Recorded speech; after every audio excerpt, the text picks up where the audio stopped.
Bonjour à tous, c'est Eric de Neken, et avant d'aborder le montage des vidéos qui présenteront la fabrication de certaines pièces d'armure, je vais ici vous expliquer comment fixer des rivets amatés.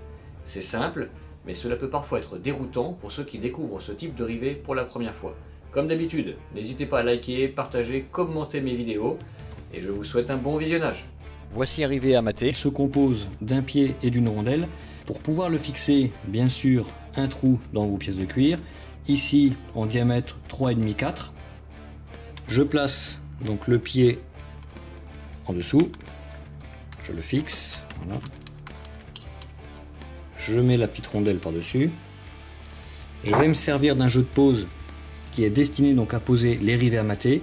On a deux parties. La partie avec le trou et la partie légèrement creusée ici qui est bombée. Donc premier usage, donc ici le trou, ce qui va me permettre de forcer la fixation de la rondelle sur le pied.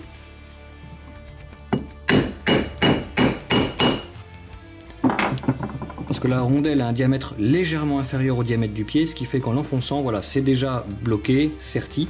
Ce que je vais faire maintenant, c'est que je vais couper la longueur de pied qui dépasse, parce que là j'en ai trop, et je vais laisser environ 2 mm. Et cette matière donc de 2 mm que je vais laisser au-delà de la rondelle, je vais venir ensuite l'écraser à l'aide du marteau-rivoire.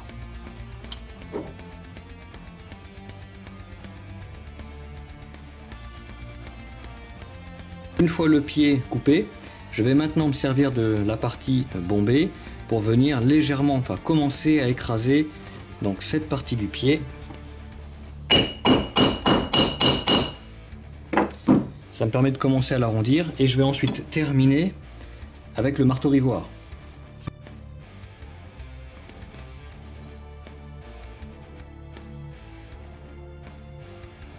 Le pied est maintenant maté, voilà quelque chose d'assez lisse. Voici de l'autre côté. Voilà, là ça nous donne des rivets quand même qui sont très solides et qui donnent une touche historique. Petite astuce, n'hésitez pas ici à casser les arêtes qui peuvent être blessantes pour le cuir, car c'est un outil un peu large et comme il faut taper relativement fort dessus pour bien enchâsser la rondelle, on peut parfois faire des marques. Donc voilà, n'hésitez pas ici avec un grain 180 à casser l'arête. Voilà, ici elle a été cassée, ici elle est brute. Voilà, on voit que ça fait un angle qui pourrait donc blesser le cuir.